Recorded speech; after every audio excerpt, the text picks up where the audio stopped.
Chers amis, chers abonnés, bonjour. Aujourd'hui, un petit thème sur une situation tout à fait intéressante. J'entends souvent un cas de figure particulier.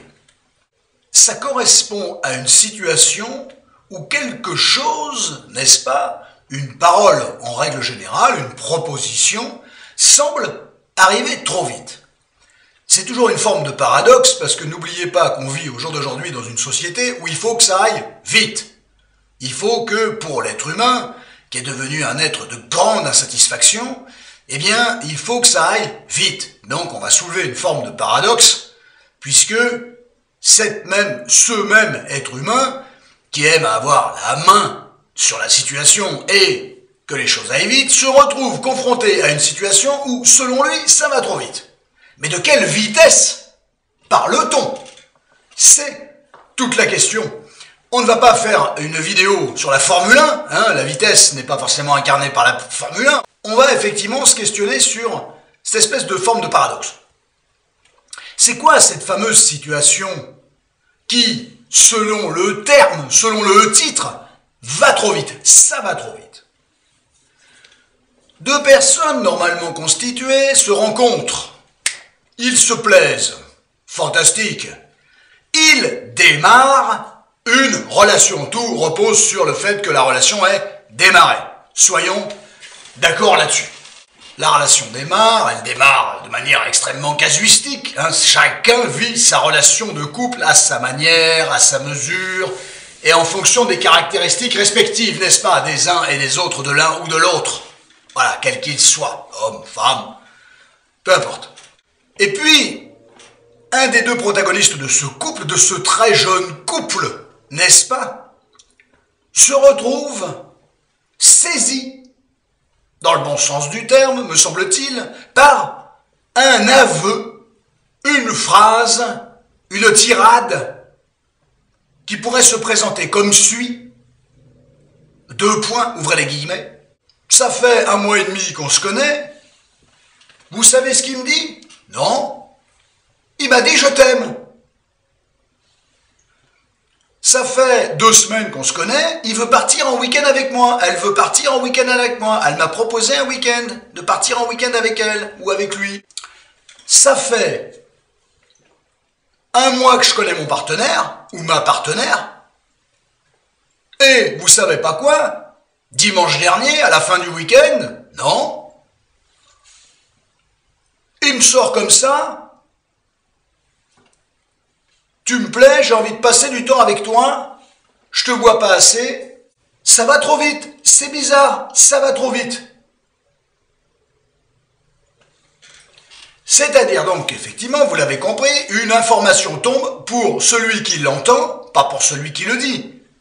Elle tombe pour celui qui l'entend trop vite, chez un être qui a plutôt envie que les choses aillent vite. Alors bien évidemment, il n'est pas question de confondre vitesse et précipitation. Soyons tout à fait d'accord là-dessus. Néanmoins, derrière cette vitesse, il pourrait y avoir effectivement quelque chose qui est complexe à entendre. Mais là, dans ce cas-là, ça n'a plus grand-chose avec la vitesse. On associe une vitesse, une chronologie ou une temporalité sur une information, alors qu'elle ne pourrait être pas forcément reliée à cela. Ça, c'est intéressant de le soulever. Autrement dit, il m'a dit « je t'aime » au bout d'1 mois.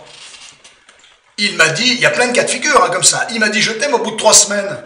3 semaines depuis qu'ils sont ensemble, le couple, on est d'accord. Il m'a dit qu'il voulait habiter avec moi au bout de 2 mois. Bon, à la base, tout ça serait quand même plutôt des bonnes nouvelles, des nouvelles plutôt avenantes. On passe notre vie dans une société où plus personne ne veut s'engager, et quand quelqu'un s'engage, tout le monde est étonné, ce qui est normal. Quand une masse ne s'engage plus et qu'une masse s'engage, aussi petite soit-elle, ce qui intrigue, ce n'est pas cette grande masse qui ne s'engage pas. Soyons d'accord, c'est la petite masse qui s'engage par la parole. Oui, la parole est un engagement. Nous sommes d'accord. Et bien souvent, notre engagement passe par une parole. Donc je reçois un certain nombre de personnes étonnées et perturbées par cette information qui vient de tomber avec « je t'aime »,« j'ai envie de te voir plus souvent »,« j'ai envie de partir en vacances avec toi, j'ai envie de partir en week-end avec toi, et ainsi de suite. Des informations qui arrivent, effectivement, selon la personne qui l'entend, trop vite. Alors, quid d'une nomenclature? Quid d'une nomenclature? Quid effectivement d'un tableau qui vient dire, qui viendrait prétendre à dire, ou à déterminer d'ailleurs, plutôt qu'à dire, que telle information doit tomber au bout d'un certain nombre de temps. Alors on va faire une grille. Alors, donc, il m'a dit je t'aime, et ça fait un mois qu'on se connaît. Il m'a dit je t'aime. Donc je regarde. Ah non, ça tombe pas juste. Voilà, y a pas, ça se croise pas, donc c'est pas bon. Donc faut attendre, pour ça, faut attendre 1 mois et demi, 2 mois. Voilà, très bien. Il m'a dit qu'il voulait habiter avec moi. Alors, au bout de 2 mois, très bien. Alors on regarde. Bon, il veut habiter avec moi. Voilà, on est dans le tableau. Hein. C'est un tableau, c'est la nomenclature. Il veut habiter avec moi. Voilà. Hop. Ah bah non, c'est pas bon. Il faut attendre 4 mois, minimum 6 mois. Voilà. Mais on n'est pas à la sécurité sociale. C'est pas comme ça que ça marche. Pardon pour cette noble et belle institution française, mais il n'y a pas de tableau de ce genre. On est d'accord ou soyons d'accord là-dessus. Ce qui me paraît important, c'est une certaine spontanéité. On va parler des manipulateurs, du love bombing, méfions-nous. Néanmoins, tout le monde n'est pas manipulateur. Il y a quand même un certain nombre de personnes qui s'engagent par la parole et qui clament leurs sentiments. Et ce ne sont pas des dépendants affectifs pour autant. Donc il n'y a pas de nomenclature. Ce qui compte, c'est que les choses soient dites avec le cœur et avec conviction. Quand un je t'aime tombe, ce qui compte, c'est qu'il soit dit avec conviction. C'est ça qui me paraît important. Attention, il y a des je t'aime d'intérêt, il y a les je t'aime du manipulateur, il y a tout ça. Pas facile de faire le tri, je suis bien d'accord avec vous. Ce qui compte, c'est que ce je t'aime soit dit avec cœur, avec conviction, avec honnêteté. Sans calcul, sans vouloir manipuler, sans vouloir séduire à outrance. L'idéal, c'est que ça soit une parole spontanée. Pourquoi la parole spontanée serait réservée à la période au-delà de 2 mois, au-delà de 4 mois, au-delà de 6 mois? Je t'aime n'est pas un contrat de mariage. Je t'aime, c'est j'apprécie ta personne. J'y tiens. Je m'y attache. J'aime ce que tu es, j'aime ce que tu représentes. Certes, c'est une belle parole, mais ça n'a rien d'aussi exceptionnel que ça. On ne peut pas dire à quelqu'un qu'on apprécie ce qu'il est, qu'on aime, je t'aime, aime, aimer. On aime, j'aime, je t'aime, j'aime ce que tu es, j'aime ce que tu véhicules, j'aime ce que tu incarnes, incarné en chair. J'aime ça, je t'aime, j'aime ce que tu es. Je m'y attache. J'ai de bons sentiments pour ta personne, sur ta personne. C'est une belle parole, ça ne se balance pas comme un bonjour tous les matins, mais potentiellement, c'est important, mais ce n'est pas pour autant un contrat de mariage ni quoi que ce soit. C'est un aveu, dans le bon sens du terme, spontané, pulsionnel, spontané. Ce qui compte, c'est qu'il soit honnête. Honnête, dit honnêtement et sans calcul. Pourquoi? Parce que l'être humain, n'est-ce pas, serait devenu quand même relativement calculateur. Beaucoup des comportements de l'être humain au jour d'aujourd'hui sont très calculés. Trop calculés. C'est pour ça que quelqu'un qui est un petit peu spontané, forcément, c'est vite désarçonnant. Je l'entends, je le comprends. Mais c'est pas parce que c'est désarçonnant, désappointant, que c'est forcément pervers pour autant. Soyons d'accord là-dessus. Pervers, pas au sens pervers narcissique, c'est pas la question. Au sens, oui, certes, ça se différencie d'une forme de norme, mais si la norme est trop dans le calcul, forcément quelqu'un qui est spontané, ça peut être intriguant. Intriguant ne veut pas dire que cette personne-là est une personne dangereuse. Soyons d'accord là-dessus. Il n'y a pas de grille, il n'y a pas de nomenclature, on l'a vu avec les croix dans les cases. Il n'y a pas de cases, il n'y a pas de croix, il n'y a pas de tout ça. Ce qui compte, c'est que les relations humaines soient spontanées.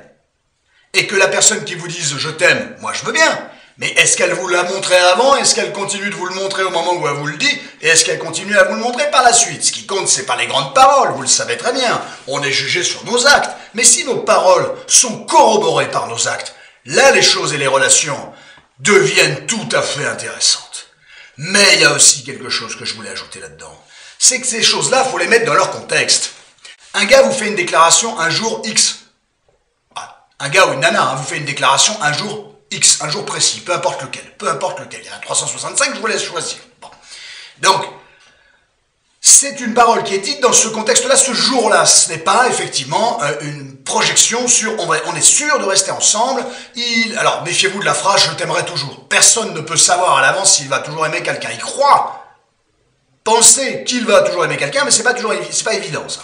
Hein, la vie se fait le malin plaisir, tu parles, effectivement de déconstruire des belles phrases ou des belles croyances de ce genre au niveau de l'amour. On est bien d'accord. Donc attention à ça, il faut toujours mettre cette phrase-là dans un contexte. Le contexte. Mon mec, ma nana m'a dit « je t'aime » au bout de tant de temps, ok, je sentais une certaine conviction, très bien, c'est pas un manipulateur ou une manipulatrice, ça m'a pas demandé de service, ça m'a pas demandé de l'aider dans telle ou telle situation, ainsi de suite, il me fait pas jouer un rôle très particulier, voilà, il bénéficie pas de quelque chose en particulier, voilà, il est sympa avec moi, il me charge pas, il me culpabilise pas, il se victimise pas tous les 30 secondes, voilà, on est pas mal, on s'éloigne un peu de la manipulation, un peu beaucoup. Bon, il m'a dit je t'aime, il me l'a montré, et il continue de me le montrer, tout va bien, la durée, tant que c'était spontané, j'ai envie de dire tout va bien. Libre à vous, hein, on discute, je vous donne un petit point de vue. Voilà. Des fois, dans la vie, il y a lieu de s'affoler. Et des fois, dans la vie, il n'y a pas lieu de s'affoler. Après, comment vous accueillez ce « je t'aime » ? Parce que « je t'aime » d'une certaine manière, c'est un engagement. Comment je reçois l'engagement de l'autre ? Comment je le reçois ? Alors d'abord, je voudrais aussi vous ajouter quelque chose. C'est un ajout sur un ajout sur un ajout, n'est-ce pas ? On est en train de construire un building d'idées, n'est-ce pas ? Eh bien, tant mieux. C'est pas parce que quelqu'un vous dit je t'aime qu'il faut répondre moi aussi. Alors si vous l'aimez, vous lui dites aussi. On est bien d'accord, mais c'est pas obligatoire. C'est pas obligatoire. C'est vrai que l'autre il aimerait bien l'entendre, mais c'est pas obligé de lui dire. En tout cas, ne le dites pas à quelqu'un parce qu'il a envie de l'entendre. Dites-le parce que ça a du sens pour vous. Je t'aime, je veux habiter avec toi, je vais partir en week-end. Vous voyez tout ce qu'on a soulevé un petit peu tout à l'heure. Il y a quelques phrases comme ça. Hein, voilà, pour en avoir 150 000, mais je me suis cantonné, je me cantonne, n'est-ce pas, à 3-4 phrases. Voilà, notamment le je t'aime, le fameux je t'aime. Je t'aime et je veux habiter avec toi. Voilà, ça c'est souvent ça qui revient. Voilà, je veux habiter avec toi, ou je veux te voir plus souvent, ou je veux partir en week-end avec toi. C'est vraiment les 3-4 phrases à peu près que j'ai pu entendre à chaque fois quand les gens me disent ça va trop vite. Je ne comprends pas, ça va trop vite. Voilà, bah, ça va trop vite. D'abord, est-ce que c'était souhaité ou souhaitable? Voilà. Après, ça peut vous renvoyer vers votre peur de l'engagement. On va pas faire une vidéo là-dessus, hein, on est bien d'accord. On l'a déjà fait, on le refera, mais pas aujourd'hui. En tout cas, c'est pas le but aujourd'hui. Voilà. Donc, finalement, comment j'accueille ce je t'aime, comment j'accueille l'engagement de l'autre. C'est tout à fait intéressant. Donc derrière le ça va trop vite, espèce d'état un petit peu de turpitude, il pourrait effectivement y avoir la traduction d'une difficulté à entendre, à réceptionner l'engagement de l'autre. Forcément, réceptionner l'engagement de l'autre vous renvoie à votre propre engagement. Soyez en accord là-dessus. Saisissons cela ensemble. C'est fait. Je t'aime, c'est je tiens à toi. Voilà. C'est beau, je tiens à toi. Voilà, ça ne veut pas dire je fais n'importe quoi avec toi, vous n'êtes pas l'objet des autres, on est bien d'accord là-dessus. L'amour, c'est pas un passeport pour le n'importe quoi, hein. Non, non. Au contraire, ça devrait être un passeport pour la bienveillance. Mais, des fois, il y a quelques hiatus, n'est-ce pas? Il y a quelques incongruités notoires qui peuvent effectivement se présenter. Le je t'aime n'est pas un blanc-seing, c'est pas un chèque en blanc. Je t'aime, c'est pas un chèque en blanc. Vas-y, je te donne un chèque, tu mettras la somme que tu veux. On est bien d'accord. Ce sont des images métaphoriques, bien évidemment. Un petit like si la vidéo vous a plu. Un petit abonnement si le contenu des vidéos de cette chaîne vous convient. En synthèse, un je t'aime, je veux passer du temps avec toi, je veux vivre avec toi, je tiens à toi, je veux partir en vacances avec toi, je veux partir en week-end avec toi, n'est pas une garantie que le couple va faire 10 ans ensemble. C'est pas une garantie, il n'y a pas de garantie. C'est tout le charme ou toute l'angoisse des relations humaines. Moi je pense qu'il y a un charme, je ne vois pas du côté de l'angoisse. Attention à ça, c'est pas une garantie. C'est pas le fruit forcément de propos manipulatoires, on est d'accord, n'affublons pas tout le monde de cela, n'affublez pas tout le monde de cela. Voilà, il y en a beaucoup, mais c'est pas parce qu'il y en a beaucoup que tout le monde est automatiquement dedans. Attention à ça, on est d'accord. Certains manipulent, c'est une certitude, utilisent les belles paroles pour manipuler, on est bien d'accord, mais c'est pas parce que énormément de gens pourraient le faire que forcément 100%, on est bien d'accord, admettons que 60% des gens le font, pour manipuler, eh bien il reste quand même 40% de ceux qui vont le faire par conviction, par spontanéité, sans calcul, par sens déclaratif. Et ça me paraît intéressant. Bon, donc, une fois que c'est fait et que c'est honnête, pas toujours facile à évaluer, je vous l'accorde, je l'entends, mais c'est pas forcément pervers. Ne voyons pas du pervers là où il n'y en aurait pas. On est bien d'accord. Après, ce n'est pas une garantie. Ce n'est pas un blanc-seing, c'est pas un contrat de mariage, c'est pas une demande en mariage, c'est pas une garantie que le couple va fonctionner, bien fonctionner, durer, ce n'est pas une garantie. Et les garanties, ça n'existe pas. Votre seule garantie, c'est ce que vous connaissez de l'autre entre le moment où vous l'avez rencontré et le moment où vous pouvez faire un bilan. Elle est là, votre garantie. C'est même pas une garantie, c'est une garantie de constat. C'est la garantie de rien, c'est un constat. Et vous enlevez la garantie. Vous voyez, il n'y a jamais de garantie. Voilà. Bon. Et c'est un constat. Et ce constat-là, il peut être intéressant, questionnant ou désappointant. On est bien d'accord. Voilà. Mais il n'y a pas de garantie. Donc, un je t'aime, je veux habiter avec toi, tu me manques. Et ainsi de suite, je veux partir en vacances avec toi, je veux partir en week-end avec toi, ce n'est pas une garantie. C'est capital d'arriver à comprendre ça. Or, beaucoup de gens entendent ce propos-là comme la garantie de, ou la peur d'une garantie, ou l'espoir d'une garantie. Non. Il n'y a pas de peur de garantie puisqu'il n'y a pas de garantie, il n'y a pas d'espoir de garantie puisqu'il n'y a pas de garantie, il n'y a pas de crainte de garantie puisqu'il n'y a pas de garantie, il n'y a pas. Il n'y a pas. C'est comme ça. Donc attention comment on entend ces phrases-là. Au nom de quoi, sous quel sceau, on entend ces phrases-là. Si on les entend du côté de l'engagement, on en a parlé tout à l'heure, ça peut renvoyer à votre propre engagement. Qu'est-ce que je fais d'une? Et de deux, qu'est-ce que je fais de l'engagement de l'autre? Comment j'y réponds? Très intéressant. Et on peut regarder aussi ce sens déclaratif, désarçonnant, sous le ton de la garantie, il n'y en a pas. Donc attention de ne pas utiliser des prismes qui sont biaisés, puisqu'effectivement ça ne présenterait aucun fondement. Capital de saisir cela. Bien heureux de vous l'avoir expliqué, si tant est que j'ai quelque chose à vous expliquer. Je ne le prétends même pas, moi, avoir quelque chose à vous expliquer. Mais ni à vous démontrer. Mais j'aime bien quand on analyse ensemble un certain nombre de situations. Voilà. Et j'aime bien quand le bon sens l'emporte sur effectivement le caractère émotionnel qui pourrait avoir tendance, lui-même, le tissu affectif et émotionnel, à partir des fois un petit peu dans tous les sens. Ce qui peut périmétrer ce genre de choses, c'est encore des éléments émanant du côté de la raison. Voilà, il me semblait pertinent, tout à fait pertinent, de faire un topo sur une situation de ce genre, récurrente, régulièrement entendue, c'est le cas de le dire, et effectivement qui peut nécessiter une petite analyse. Une petite analyse. Il n'y a pas de chronologie, c'est l'honnêteté qui compte. Attention aux paroles style love bombing, mais qui très vite sont déconstruites par des comportements qui ne vont pas dans le sens de l'amour. Et c'est pas parce que quelqu'un dit qu'il vous aime et qu'il vous manipule que forcément sa manipulation tient la route. Voilà. Mais si j'agis comme ça, c'est parce que je t'aime et ainsi de suite. Attention, l'amour c'est pas un blanc-seing, c'est pas un chèque en blanc, on l'a dit tout à l'heure. Voilà. Et le je t'aime sur le moment, c'est pas un contrat de mariage. Non, là, aujourd'hui, je t'aime. Demain, je pense que je t'aimerai toujours. Voilà, et j'espère t'aimer. J'espère que ça se passera bien entre nous. C'est ça qui fera le lit, c'est le cas de le dire, à la relation qui va durer dans le temps, bien évidemment. Le temps, c'est le présent qui construit votre futur. Soyons d'accord là-dessus, et en fonction de votre projection. On est d'accord là-dessus. Donc, derrière le « ça va trop vite », il y avait une source d'interrogation. Et je suis content que nous ayons interrogé les choses ensemble. C'est ça l'intérêt et le fondement de cette vidéo.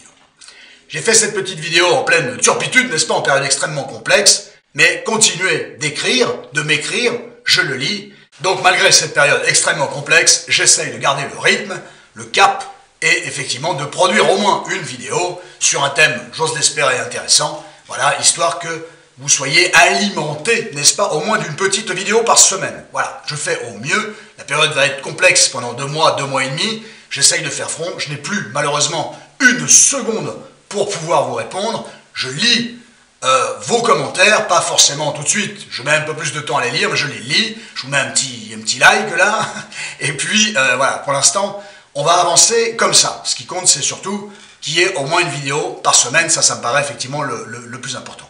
Donc voilà, c'est important que vous soyez au courant de tout ça. Je fais front, je fais bloc, et j'essaye toujours de vous proposer des contenus pertinents. Voilà, c'est ça qui m'intéresse. Voilà. Nos interactions sont beaucoup plus restreintes, mais à la limite, on a toujours ce contact via la vidéo. Prenez tous un immensissime soin de vous. À très bientôt, chers amis, chers abonnés, et on se retrouvera, j'ose espérer, la semaine prochaine. Il y aura juste une petite coupure fin avril, hein, il y aura pas de vidéo pendant au moins une semaine, quoi qu'il arrive. Fin avril, je crois que ça doit être le 25 avril, et voilà, il y aura pas de vidéo, je crois, ce jour-là. Voilà. Sinon, pour le reste, on essaye de garder le cap. Je dis bien on essaye, ce n'est pas une garantie, mais on essaye. Prenez tous grand soin de vous. À très bientôt. Bonne soirée, bonne semaine.